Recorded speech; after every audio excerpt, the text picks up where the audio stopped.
말씀이라 하시니라. 아멘. 예, 오늘 오후 예배에는 포도나무가 낳은 것이 무엇이냐라는 제목으로 오늘을 좀 나누었으면 합니다. 에스겔 말씀을 볼 때 오래된 그 옛날 이스라엘 백성들에게 관한 예언인데 그걸 뭐 그렇게 뭐 두 장씩 그렇게 계속 공부하듯이 그렇게 보십니까? 이렇게 뭐 말할 수는 있습니다. 그런데 하나님께서 이스라엘 백성들에게 묻는, 그러니까 요구하시는 그런 은혜도 마찬가지고 오늘 우리에게 요구하는 은혜도 사실은 마찬가지입니다. 근데 이제 이게 옛날 사람들, 이스라엘 백성들, 말 안 듣는 이스라엘 백성들의 이야기다만 이렇게만 얘기할 수 없는 게, 그 근본적인 어떤 그 속을 하나님께서 이렇게 밝히셔서 그 속을 이렇게 파고 들어갈 때 사실 우리도 마찬가지거든요. 우리의 속에 있는 이 악한 본성을 뿌리 뽑지 않으면 하나님께서 이스라엘 백성들을 인정하지 않은 것처럼 우리도 똑같은 거예요. 근데 보통 일반적으로 우리 그리스도인들 어떻게 생각하냐면, 그런 거 그대로 놔두고 예수님께서 막 보호려주고 우리를 죽으셨기 때문에 우리 예수님 믿는 것 때문에 이제 그런 것들은 아무 문제 없다, 이런 식으로만 생각하는데, 여러분 이거 한번 생각해 보십시오.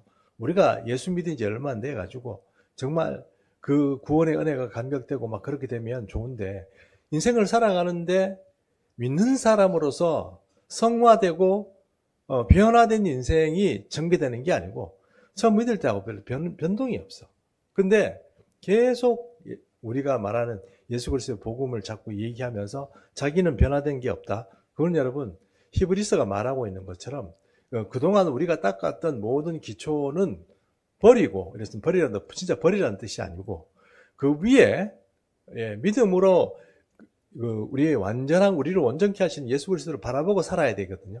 근데 그렇게 안 하고 산다는 거예요. 그 얘기는 결국은 어떤 거냐면, 에스겔서가 지적하고 에스겔서가 계속 하나님께서 화내시는 이스라엘 백성들처럼 똑같이 그리스도인도 그렇게 산다는 거예요.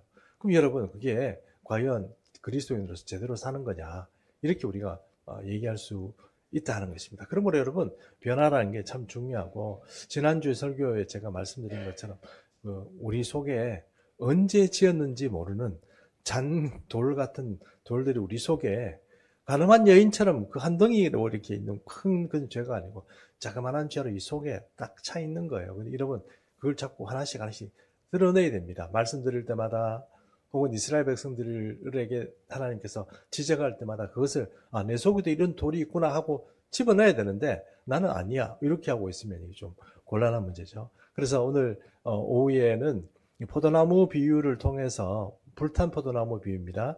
비유를 통해서 또 이스라엘 백성들에게 어떤 하나님께서 지적을 하시는지 그런 것들을 우리가 한번 생각해 봤으면 좋겠습니다. 자, 근데 14장 말씀을 보기 전에 13장 말씀부터 먼저 볼게요. 13장 말씀부터 먼저 보는데, 13장 말씀을 한 장만 좀 넘기셔서 우리가 한번 13장 말씀, 제가 말 잘못했습니다. 14장부터 먼저 좀 보겠습니다. 15장에 불탄 포도나무 얘기거든요. 14장부터 보겠습니다. 14장에 보면 어떤 얘기가 나오냐면, 이거는 뭐 1절에 보면 여러분, 장로 두어 사람이 에스겔을 찾아오잖아요. 장로 두어 사람이란 건 어떤 사람입니까? 상당히 이제 좀 높다는 표현이 좀 이상하지만 그 이스라엘 백성들의 리더 아니겠습니까? 그 리더들이 에스겔 선지자에게 물으러 오는 거예요.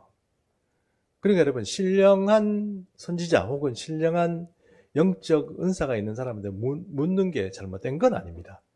잘못된 건 아닌데, 그런 은사자들이 우리에게 좋은 얘기를 할 것 같지만 좋은 얘기를 하죠. 믿음이 연약한 사람은 괜히 뭐 신앙생활이 이렇게밖에 못해요 이렇게 하지는 않겠죠. 그러나 또 좀 이렇게 신앙생활 오래 하고 이런 사람들은 가차 없겠죠. 왜냐하면 하나님께서 요구하는 어떤 그런 질량들이 다르잖아요. 믿음도 없고 연약한 사람한테 막 뭐라고 하고 막 이래가지고 그러면 윽박지르고 이러면 곤란해지지만, 신앙생활 장로쯤 된, 그러니까 여기서 장로랑 그 장로가 조금 틀리겠습니다만, 그래도 리더급에 있는 사람, 신앙생활을 어릴 때부터 했던 사람인데 전혀 뭔가 하나님 보시기에 이렇게 뭐 오래된 어떤 악한 심성이 그대로 자라있다 그러면, 그 하나님께서 진짜 선지자 같으면 그 좋은 소리 하겠냐고요. 당연히 좋은 소리 안 하죠. 그러므로 여러분, 진짜 선지자들은 사람들이 싫어합니다. 왜냐하면 그 속을 다 진짜로 보고 있고, 그리고 자기 얘기를 하는 게 아니고 하나님께서 주시는 메시지를 그 사람에게 얘기하거든요. 그러면 여과 없이 막 얘기하면 정말 좀 문제가 많이 생긴다는 거예요. 얼마 전에 제가 한 가지 재미있는 얘기를 들은 게 있습니다. 뭐냐면 이 어떤 교회에서, 큰 교회래요. 큰 교회였는데, 교회가 제법 큰 교회인데 어떤 사모님이 이제 은사가 좀 많은 사모님이에요. 그 사모님이 이제 그 교회에 부흥 강사 비슷한 거로 갔대요. 갔는데 이제 장로님이 기도를 하는데 장로님이 기도를 하는데 그 기도를 어떻게, 기도의 시간이에요. 부흥 강사니까 기도의 시간이에요. 부흥 강사 시간인데 그때 장로님이 기도할 때 방언으로 기도를 하라고 했대요. 담임 목사님이. 그래가지고 그 장로님들이 방언할 줄 아는 사람은 나와서 방언으로 기도하십시오 이랬대요. 근데 그 방언 통변할 수 있는 능력이 그 사모님에게 있었던 거예요. 그 사모님에게. 근데 이제 어떤 장로님들이 이제 순서대로 나와서 방언으로 기도하면 사모님이 이제 그 자기 방언 은사가 있다는 거를 이제 사람들에게 알려주는 거죠. 방언 통변의 은사가 있다는 걸. 근데 어떤 장로님이 딱 와서 기도 딱 하는데 사모님이 그대로 틱톡치케를 딱 해버렸어요. 뭐라고 했냐면, 너 얼마 전에 여관에 가서 뭐 했어? 이렇게 된 거예요. 무슨 이해가시죠? 장로님이 딱 마이크 잡고 기도하는데, 방언으로 기도하는데, 너 얼마 전에 여관 가서 뭐 했어? 딱 이렇게 돼버린 거예요. 그 하나님께서 주신 거예요? 아니면 그 사모님이 자기가 말한 거예요? 하나님이 주신 거 아니에요? 맞죠? 여러분, 방언에 대해서 오해하지 마시기 바랍니다. 뭐 이거 좀 다른 데로 자꾸 번지면 이야기 좀 복잡해지겠지만 잠깐만 좀 옮기면, 사도행전 2장에 보면 우리 사도들이 방언을 막 하니까 그 방언을 알아들은 사람들이 있어요. 아시죠? 14개 국가에서 온 사람들이 각장 자기 언어로 알아들었어요. 그 방언은 괜찮고, 다른 방언들은 지금 뭐 그 이후에 나온 방언들은 다 좀 문제가 있다 이렇게 얘기하시는 분이 계세요. 그게 존 메가더라고, 제가 좋아하는 그 캘리포니아 쪽에서 이렇게 하시는 우리 그 목사님도 참 좋아하지만 그런 방언하고 이런 데 되게 좀 엄격하게 그렇게 말씀하시는데, 그거하고 똑같이 그 사모님은 무슨 소리 듣고 그러면 그걸 방언 통변하겠어요? 방언은 아무도 못 알아듣는데 그 통역에 귀가 있는 사람, 은혜가 있는 사람은 통역을 한단 말이에요. 근데 이 사람이 뭐라고 얘기했는데 이 사모님이 너 영화 갔어, 얼마 전에 영화 갔어 뭐 했어? 이렇게 되는 거예요. 교회가 발칵 뒤집혀지지 않겠어요? 그렇죠? 그리고 그 장로라는 분이 실제로 영화에 가서 뭘 나쁜 짓을 했겠죠. 근데 그 사람이 만약에 내 안 그랬다, 목사님이 저런 여자를 데려와가지고 그랬냐, 그러면 교회를 북소통 일으키면 어떻게 되겠어요? 교회 시끄러워지겠죠. 맞죠? 예, 그래서 그 사모님이 아이고, 저렇게 믿음 없는 사람들, 그런 사람들이 하는 거를 그대로 그냥 통변하면 큰일 나겠다는 걸 그때 깨달았대요. 그래가지고 누가 이렇게 막 방언을 하거나 통변을 하거나 이렇게 해줄 때 보면 항상 그 사람에게 맞춰가지고 한다는 거예요. 은밀할 때야 바로 그냥 하겠지만, 그렇지 않을 경우에는 그렇게 안 한다는 거예요. 제가 젊은 집사일 때 여러분, 요즘은 그분이 조금 이렇게 충성교회도 한번 온 적이 있습니다. 그러니까 우리 본충성교회도 온 적이 있는데, 그분이 전도사님이에요. 지금도 전도사님인데, 그분이 저를 이제 책을 이렇게 판매를 했어요. 어떤 책이냐면 자기 간증집이에요. 근데 간증집을 판매를 하면서 이렇게 저를 이렇게 보고 어떤 얘기를 해줘요. 메시지를 얘기를 해줘요. 그러니까 그 속이 다 보인다는 얘기 아니겠습니까? 근데 저보고 딱 이렇게 좀 책을 딱 쓰면서 딱 사인을 딱 해주면서 저보고 어떻게 얘기했냐면은, 부인을 좀 사랑하십시오 이러더라고요. 부인을 좀 사랑하십시오 이러더라고요. 그래가지고 제가 화가 확 섰어요. 우리 집사람 뭐 미워하는 것도 아닌데, 물론 섭섭한 건 좀 있지. 네. 그렇지만 그렇다고 해서 뭐 미워하고 이런 건 아닌데, 그 부인을 좀 사랑하십시오. 그렇게 얘기하더라고요.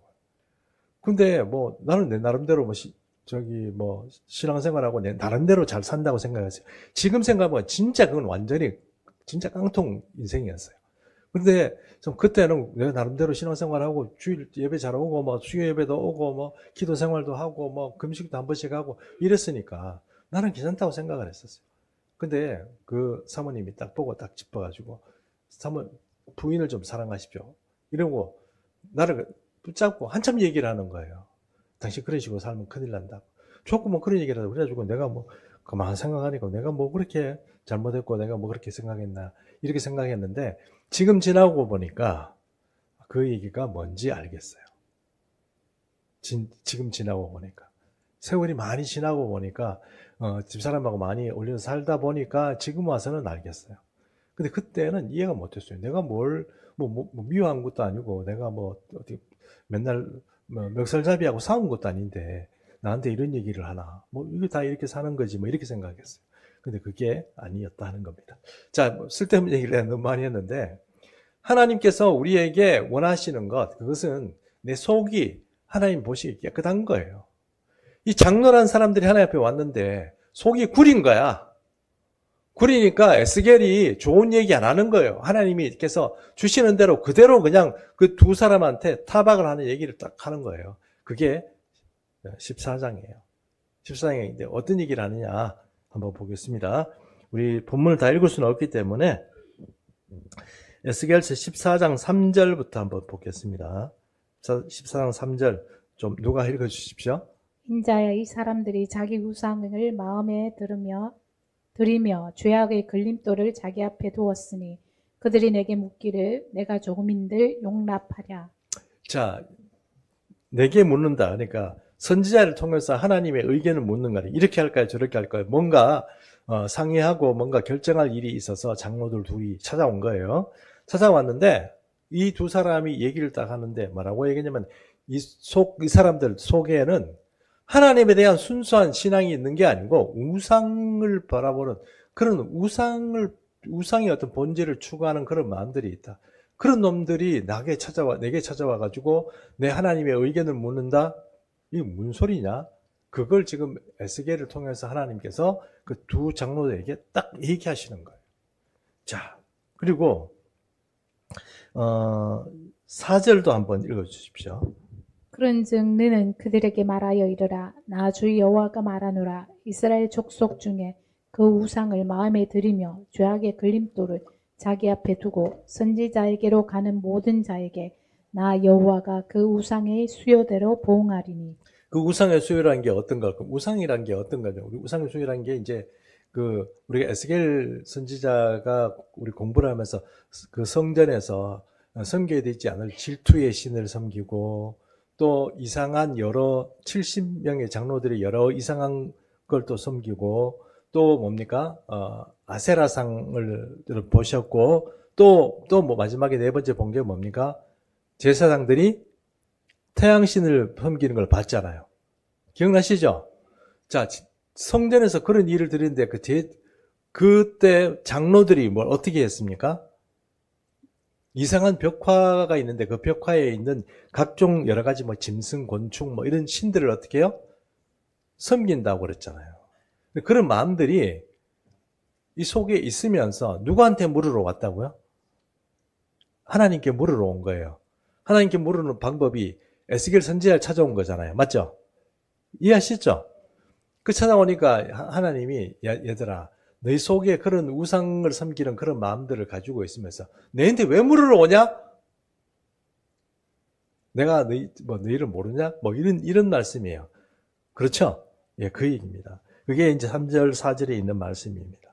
그러면 자, 그렇게 우상이 있는 그런 사람들 오는데 그런 사람들이 이 하나님 앞에 거치는 것, 그러니까 자기 인생을 자빠지게 하는 그런 마음의 어떤 걸림돌 같은 것들을 놔두고 하나님을 섬긴다는 게 너희는 형통할 수가 없는 거예요. 여러분, 우리가, 하나님이 왜 우리에게 자꾸 그러니까 우리 속에 있는 죄악이나 죄악의 걸림돌이 없게 하시기 원하시냐면, 진짜 축복은 이런 걸림돌이 있고 죄악이 있으면서도 복 받아가지고 뭐 좋은 집 살고 좋은 차 살고 막 부흥하고 이런 게 아니에요. 하나님은 우리 속이 깨끗하고 정결한 가운데 복 받아야 제대로 된 복을 받고 하나님께서 주시는 복을 선용할 수가 있어요. 그러면 여러분, 진짜 그리스도인을 왜 자꾸 우리를 하나님께서 무슨 닭틀 뽑듯이, 닭틀 어떻게 뽑는지 아시죠? 뜨거운 물 부어가지고 닭틀 뽑듯이, 닭이 얼마나 시끄럽습니까? 그걸 그냥 닭틀 뽑듯이 뭐 꼬꼬대꼬꼬 막 이렇게 막 이렇게 어떻게 한번 뽑는다고 생각하죠. 왜 그렇게 괴롭히냐 우리를 좀. 하나님이면 좀 너그러운 사랑을, 우리가 인간의 한계가 있고 이런데 좀 그랬으면 좋겠다 이런 생각하지만, 하나님이 일정한 수준에는 이제 이렇게 방치하십니다. 네가 믿음이 안 돼서. 그렇지만 또 이게 신앙이 좀 넓어지고 10년, 20년, 30년 되고 나면 하나님께서 이제 그대로 두시지는 않겠죠. 그리고 장로쯤 되는 사람이 지는 숨기고 있죠. 그 마음에 숨기고 있는데 하나님은 아시잖아요. 그것이 걸림돌이 돼가지고 자기도 자빠지고 공동체도 자빠지고 집안도 자빠진다는 걸 하나님께서 지적하는, 인생의 걸림돌이 네가 네 마음속에 놔두고 너는 그거 가지고 아무리 해봤자 걸려가 자빠질 수밖에 없다. 그런 인생이 될 수밖에 없다. 그리고 너 때문에 너를 믿고 의지하는 모든 사람들, 그런 사람들 같이 자빠진다. 그 얘기하는 거잖아요. 이스라엘 백성들이 지금 그렇게 산다. 지금 그 얘기하는 거 아닙니까? 그래서 14장의 12절부터 23절까지, 그러니까 그 이후에 14장 하반절에는 어떤 얘기를 하냐면, 내가 분명히 얘기하는데 오직 의인은 믿음으로 말미암아 산다. 의인만 산다. 그 얘기를 하나님께서 하시고, 하나님께서 심판의 어떤 일들을 하실 때 참고 참으시지만 그 심판에 손을 대기 시작할 때 그 누구도 못 살고 오직 의인은 피할 길을 여신다. 하박국 선지자가 말하는 오직 의인은 믿음으로 말미암아 산다 하는 그 말들이 똑같이 오늘 여기에도 나오는 거예요. 그래서 한번 이스라엘 백성들도 똑같은 그런 어떤 생각이 좀 잡혔습니다. 나는 괜찮을 거다. 나는 하나님이 봐줄 거다. 그런 생각을 하는데, 그 첫 번째 이유가 이게 14장 12절부터 나오는 이야기에 보면, 첫 번째는 내가 아브라함 후손인데 그거예요. 내가 두 번째는 내가 이제 선택받은 하나님 백성인데, 이 두 가지인 거예요. 언약의 백성이야. 신의 산 언약에, 그러니까 십계명과 언약의 백성인데 하나님이 우리를 봐주지 뭐 이방인을 봐주겠냐, 뭐 그렇게 하는 거죠. 하나님이 힘이 모자라서 이방인이 지는 게 아니죠. 하나님의 백성들을 두들겨 패려고 이방인들을 사용하는 거 아닙니까? 그것처럼 오늘 여기서 나오는 것처럼 이 장로들도 그런 모습을 가지고 왔는데, 하나님께 그런 장로들의 모습이나 이스라엘 백성들이 가지고 있는 모습들이 똑같다는 거예요. 나는 아브라함 후손이다. 또 그 다음에 선택받은 하나님의 백성이다. 이런 게 있다는 거예요. 우리 그리스도인도 혹시 나는 조금 잘못해도 예수님께서 나를 다 용서해 주실 거야. 물론 그 말이 맞기는 맞지만 그 하나님, 예수님 조금 놀리는 것밖에 안 되잖아요. 그러면서도 자꾸 나쁜 짓을 한다? 그러면 이거 좀 문제다 하는 겁니다. 그러니까 그런 것들을 이제 우리 속에 사람이 그 인생이 자빠질 수밖에 없는 그런 악한 일들을 가지고 있어서는 안 되겠다는 것도 있지만, 그것 때문에 넘어지고 바로 너희가 심판받게 된다 하는 것입니다. 여기 보면 14장 13절 14절 좀 읽어주십시오. 인자야, 가령 어떤 나라가 불법을 행하여 내게 범죄함으로 내가 손을 그 위에 펴서 그 의지하는 양식을 끊어 기근을 내려 사람과 짐승을 그 나라에서 끊는다 하자. 비록 노아, 다니엘, 욥 이 세 사람이 거기에 있을지라도 그들은 자기의 공의로 자기의 생명만 건지리니 나 주 여호와의 말이니라. 자, 여기 보니까 노아, 다니엘, 욥 나오죠. 그렇죠? 다니엘, 욥, 노아 이런 사람들은 뭐 당대 다 의로운 사람이고 하나님께서 인정한 분들이고 또 하나님을 만난 분들이고 하나님의 음성을 듣는 사람들이고 이런 사람들이잖아요. 그래, 이스라엘 백성들 그 속에 그 어떤 나라라고 그랬으니까 그 나라가 이스라엘이기도 하고 또한 우리나라와 같은 나라이기도 합니다. 우리나라도 사실은 기독교 국가예요. 뭐 지금 뭐 아니라고 막 그렇게 뭐 정치인들이나 아니면 주변 사람들 이렇게 얘기할지 모르지만 사실 우리 아랍이나 중동 같은 데가 보면은 기독교 국가예요. 우리를 기독교 국가로 생각하지 뭐, 뭐 다른 국가로 생각 안 합니다. 아, 지금 불교 국가야. 그거는 뭐 다른 사람들 얘기고요. 어쨌든 이런 나라가 잘못돼 가지고 하나님께서 심판을 내리는데 그 14절에서 말하는 심판은 어떤 거냐면 기근이에요. 기근. 그러니까 배고파서 죽도록 그렇게 하나님께서 심판한다고 그러죠. 그런 심판을 내리신다. 그럼 우리 뭐 경제적으로 먹고 살기 힘들다 뭐 이런 거잖아요. 경제적으로 뭐 망하고 내가 뭐 실직하고 돈이 없고 그렇게 된다 뭐 그런 얘기죠. 그런 얘기를 할 때 그때라도 하나님은 용서한다 안 한다? 죄송합니다. 그 속에 다니엘과 노아나 욥 같은 사람이 있으면 하나님이 그 세 사람을 보고 그 공동체를 그 나라를 용서한다 안 한다? 안 한다. 맞죠? 그럼 그 사람도 같이 죽어야 됩니까? 아니요. 그 사람들만 삽니다. 이해하셨죠? 종말의 시간은 우리도 마찬가지예요. 왜 우리가 예수를 제대로 믿어야 되냐? 예수 제대로 믿는 사람만 사니까 그렇죠. 아니고 흉내 낸 사람들은 여러분 정말 다 쓸려가는 이상한 시간이 옵니다. 어떤 분이 이런 얘기 하더라고요. 옛날에 유럽에 교회를 뭡니까 지을 때 뭐 성 베드로 성당 같은 건 지금 140년, 150년 이렇게 지어 오잖아요. 뭐 베드로 성당 뿐이겠습니까? 유럽의 많은 교회들이 그렇게 지어 왔잖아요. 그 사람들이 그렇게 화려하고 큰 건물을 짓는 데는 어지간한 헌신 가지고 못 짓잖아요. 그렇잖아요. 예, 뭐 엄청만 전부 다 자기 헌금하고 그다음에 정말 결단하고 이렇게 해서 헌금하고 이렇게 했는데 지금은 어때요? 교회를 유지할 수가 없어요. 왜요? 헌금 내는 사람이 없으니까. 특히 코로나 딱 되고 나니까 어때요? 사람들이 뚝 떨어지죠. 맞죠? 지금 우리나라 지금 많이 회복됐습니다만 코로나 직후에 어떻게 됐습니까? 코로나 직후에 교회들 많이 떨어졌죠. 헌금도 줄고 교인들도 많이 떨어지고 그래가지고 큰 교회는 그래도 좀 버텼어요. 온라인으로 뭐 이렇게 하는 분들은 버텼는데 중급 교회들은 치명타를 많이 입었고요. 개척교회 이런 데는 날아갈 데가 많죠. 뭐 교인들이 와야죠. 뭐.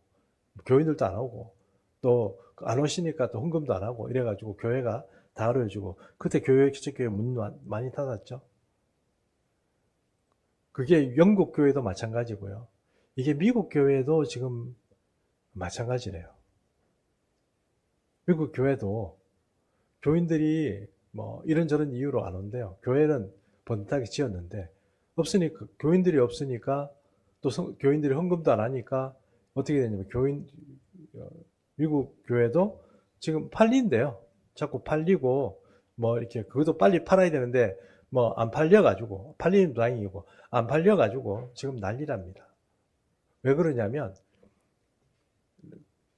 세금이 엄청나요. 그리고 또 우리 일반 가정도 마찬가지지만 미국 같은 교회 같은 거 주변에 정원수나 이런 것들을 좀 가꿔야 되거든요. 안 가꾸면 벌금 맞아요. 그러니 맨날 벌금 내고 수리해야죠. 벌금 내고 애들이 지나다니면서 유리창 깨면 그 유리창 가만 놔두면 안 돼요. 미관 허친다고 어떻게 해야 돼요? 유리창 갈아 넣어야 돼요. 교인들이 아무도 예배도 안 드리는데 그 책임이 있는 사람들은 계속 그렇게 해야 돼요. 그래가지고 이런 데서 등록이 돼가지고 그나마 좀 괜찮은 같은 교회 같은 경우에는 그래도 정부에서 보조하는 그거 가지고 수리는 해요. 그런데 그런 것도 없는 교회들은 어떻게 해요? 교회 때문에 개인적으로 개인이 또 파산하고 그런 일도 많이 벌어집니다. 그게 또 옛날 영국이었는데 그게 80년대 좀 들어오고 영국이고 그 다음에 지금 약간 미국에서도 그런 일들이 많이 벌어진다는 겁니다. 우리나라는 어떨까요? 우리나라는 미국보다 훨씬 더 교회가 많아요. 밀도가 훨씬 높아요. 그렇잖아요. 개척교회 같은 경우는 쉽게 날아갑니다. 우리 교회는 절대로 안 날아갑니다. 목사님 뭐 때문에 그렇게 얘기하십니까? 하나님이 목표한 바가 있잖아요, 우리 교회. 그게 붙잡아야지. 그 목표한 바가 정확하지 않은 교회는 다 흔들리게 되어 있습니다. 그 때문에 우리가 지금 좀 어렵다고 해서 여러분 절대로 실망하거나 그러지 말았으면 좋겠어요. 제가 볼 때 실망할 것 같습니까? 아니요, 그거 아닙니다. 오히려 희망과 소망이 생깁니다. 자, 어쨌든 하나님께서 이렇게 노아, 다니엘, 욥 같은 사람이 있더라도 그 공동체는 날아갑니다. 기근요, 날아갑니다. 나라의 경제 망합니다. 그렇게 되어 있습니다. 하나님께서 심판하실 때 그렇다는, 뭐 항상 그렇다는 뜻이 아니고 그렇다는 겁니다. 자, 그 다음에 15절 말씀을 좀 누가 읽어주십시오. 가령 내가 살아온 짐승을 그 땅에 다니게 하여 그 땅을 황폐하게 하여 사람이 그 짐승 때문에 능히 다니지 못하게 한다 하자. 예, 짐승이 자꾸 다니면 사람들이 못 다니고 또 멧돼지 같은 걸 계속 출몰하면 산이나 농 같은 데 농사하는 거 잘 못하게 되고 그런 일들이 벌어지죠. 요즘과는 좀 분위기가 틀립니다. 그때는 사나운 짐승이 돌아다니면 안 되는 거예요. 지금 이웃 일본만 해도 얘기 들어보니까 곰이 자꾸 나타나가지고 사람 죽은 사람이 20명이나 된대요. 최근에 20명 정도 죽었다 그러더라고요. 곰들이 나타나가지고. 자, 곰들이 나타나는데 애들이 돌아다니고 그 또 뭐 부녀자들이나 아니면 또 남자들 늦게 퇴근해서 퇴근하고 그게 되겠습니까? 안 되는 거죠. 지방이 자꾸 죽으면 뭐 대도시라고 괜찮습니까? 그렇죠? 예, 그런 일들이 벌어집니다. 그러니까 사나운 짐승들이 자꾸 다니면 문제가 생깁니다. 근데 옛날에는 더 했죠. 요즘은 그래도 뭐 치아이나 이런 것들이 있어서 뭔가 되겠지만 옛날에 그런 게 없잖아요. 누가 뭐 개인적으로 피해보면 그 사람이 그대로 피해 당하는 거 아닙니까? 그런 짐승들이 돌아다니는 그런 세계다. 그때 16절 하반절 봅니다. 16절 하반절 제가 읽습니다. 그들도 자녀는 건지지 못하고 자기만 건지겠고 그 땅은 황폐하리라. 주 여호와의 말씀입니다. 여기서 그들도 자녀는 건지지 못한다. 이게 누구냐면 노아, 다니엘, 욥을 얘기합니다. 너 가족도 못 건진다. 누구만? 오직 의인만 건진다. 그게 하나님의 심판이라는 거예요. 그러니까 노아, 다니엘, 욥 이 사람만 그 악한 짐승이 돌아다니는 그 시대에 그 사람만 구원을 받고 그 사람들의 집안 식구라도 돼요, 안 돼요? 안 돼요. 예, 짐승에 노출되고 그렇게 어렵게 산다는 것입니다. 또 17절 한번 또 한번 읽어주십시오. 죄송합니다. 가령 내가 칼이 그 땅에 임하게 하고 명령하기를 가라 그 땅에 돌아다니라 하고 내가 사람과 짐승을 거기에서 끊는다 하자. 여기서 보면 17절에 보니까 칼이 돌아다닌다는 것은 두 가지겠죠. 전쟁이 나거나 아니면은 이 도적대들이 돌아다니면서 사람 죽이는 강도대들이 막 출몰해가지고 한다거나 아니면 테러 위험이 있다거나 뭐 이런 거겠죠. 이런 일들이 있을 때도 이 결과는 어떻게 되느냐? 16절 하반절에 말하고 있는 것처럼 노아, 다니엘, 욥은 살아날 겁니다. 그러나 그들도 그들의 자녀는 못 건집니다. 그들의 자녀는 못 건져요. 하나님께서 그 사람들만 살려준다는 거예요. 그러니까 여러분 이 종말의 시간에 우리가 늘 생각해야 될 게 뭐냐면 나는 구원받을 수 있는가 또 생각해야 되지만 또 하나 내 가족은 괜찮은가 하는 것들을 한번 생각해 봐야 돼요. 내 가족이 신앙생활 제대로 하고 있는가? 저 신앙이 하나님께서 인정해 주는가? 그런 거를 한번 봐야 돼요. 그거 안 보고 그냥 내만 신앙생활 잘하면 나는 어떻게 될지 모르지만 가족은 뭐 전혀 여러분 하나님이 심판하실 때 고려 대상이 안 됩니다. 그 다음에 17절 읽었죠? 19절을 한번 더 읽어주십시오. 가령 내가 그 땅에 전염병을 내려 죽임으로 내 분노를 그 위에 쏟아 사람과 짐승을 거기에서 끊는다 하자. 전염병 돌렸어요. 그래가지고 지금 우리 코로나가 한번 지나갔지만 올 하반기쯤에 코로나보다 더 무서운 질병이 지금 오지 않겠나 싶습니다. 그 이야기는 전염병을 이게 자꾸 음해라고 생각하지 마십시오. 코로나도 그랬고요. 코로나도 분명히 사람에게 전염이 안 되는 건데 그렇게 됐고 그 다음에 또 앞으로 나오게 될 것도 이게 조금 더 코로나 못지않게 심각한 그런 질병이 나타날 거라고 얘기를 하는 분들이 많이 계세요. 그 누가 얘기하느냐? 미국의 고위층들이 얘기해요. 제약회사에서 얘기해요. 제약회사에서 왜 얘기합니까? 백신 만들려고 돈 되려고 그렇게 하는 거예요. 벌써부터 작업하고 있는 거예요. 하고 있는데 이게 앞으로 어떻게 될까 참 고민이에요. 백신이라도 들으면 좋겠는데 백신도 안 들으면 코로나 때처럼 많이 죽어 나가는 사람들이 많지 않겠나 싶습니다. 어쨌든 이런 전염병이 돌았어요. 그때라도 살아남은 사람들은 누구다? 노아, 다니엘, 욥이다. 그 상황에서 그들의 자녀라도 건지지 못한다. 됐습니까? 예. 여러분 오늘 오후에 말씀이 너무 무겁습니까? 예. 우리는 잘 준비하면 됩니다. 우리 잘 준비하면 됩니다. 이렇게 하나님 말씀하시는 거는 하나님께서 우리가 잘 준비하라고 주시는 말씀이지, 겁내라고 주시는 말씀은 아닙니다. 자, 그래서 15장 넘어갑니다. 15장 넘어왔습니다. 15장 우리가 읽은 게 뭐죠? 불탄 포도나무 얘기죠. 예, 불탄 포도나무 이야기를 우리 한번 1절부터 잠깐 보겠습니다. 여호와께서 이제 에스겔에게 묻습니다. 2절, 인자야, 포도나무가 모든 나무보다 나은 것이 뭐냐? 이렇게 물어봤습니다. 포도나무가 다른 나무보다 나은 게 뭐냐? 그거 가지고, 여러분 포도나무 보셨죠? 다 아시잖아요. 그거 가지고는 제조를 할 수가 없어요.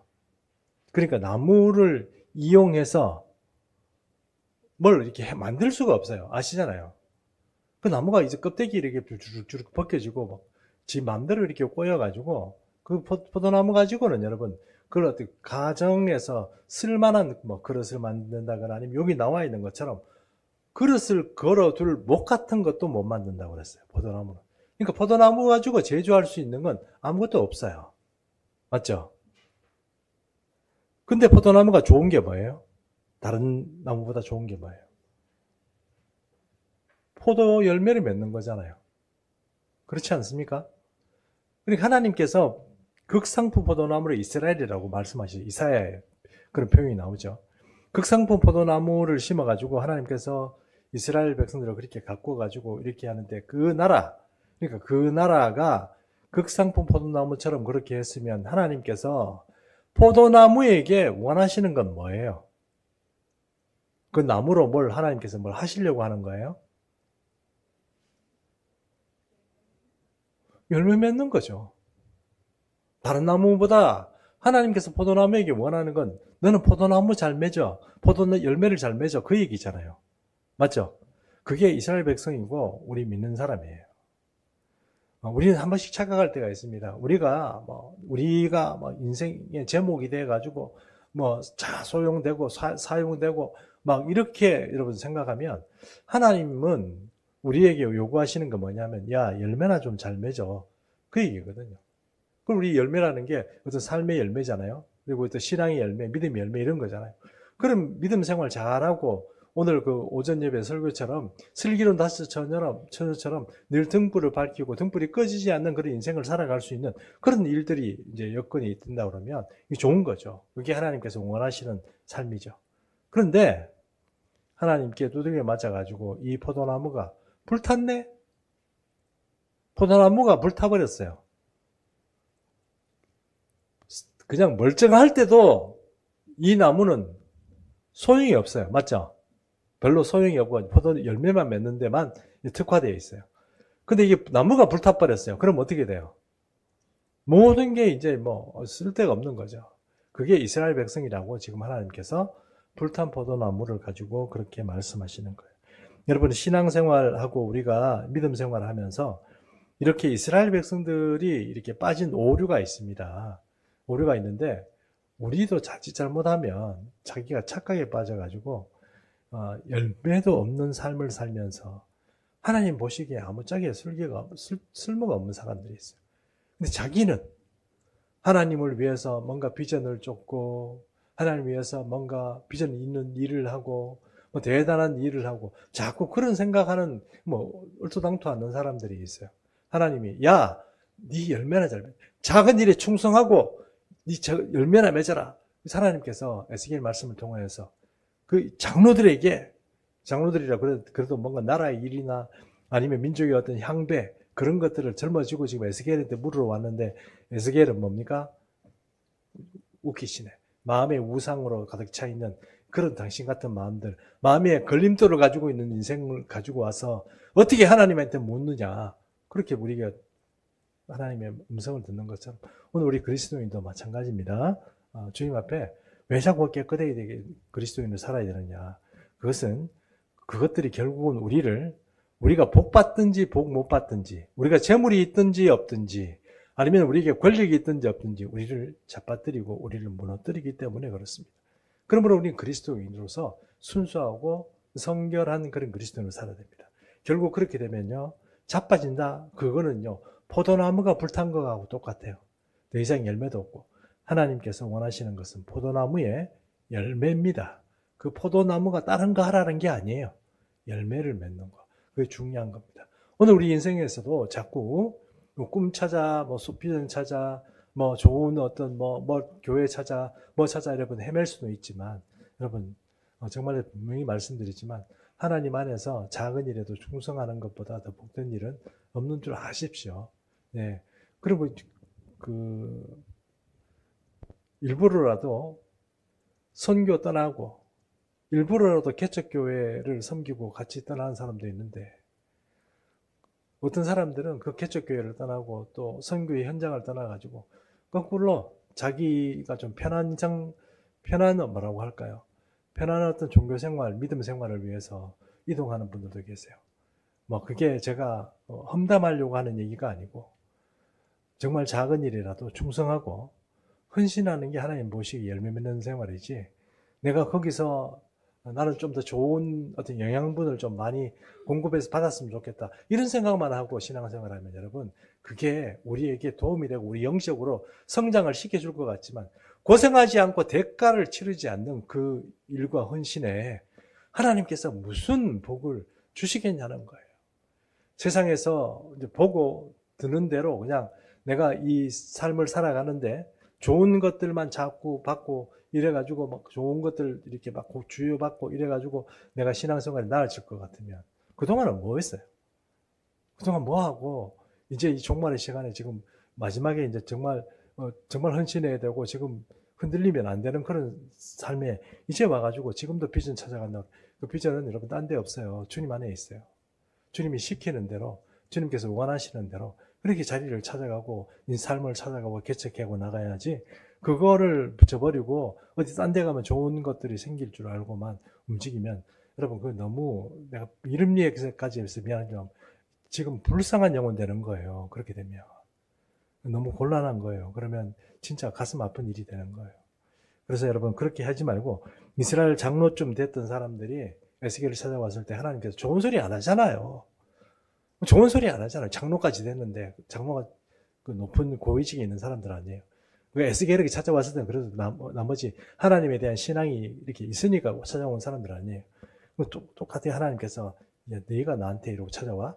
그렇게 말씀하시는 것처럼 오늘 우리도 신앙생활 오래 하신 분들은 여러분, 우리 속에 있는 이 자갈 같은 이 사소한 죄나 이런 것들을 자꾸 좀 드러내는 삶을 살아야, 그런 삶을 살아야 우리 속에 이 그릇이 돼가지고 기름 좀 이렇게 많이 비축을 할 거 아니겠습니까? 예, 그렇게 우리가 생각하고 오늘 이 말씀들을 좀 받았으면 좋겠습니다. 오늘 여기까지 하겠습니다. 예.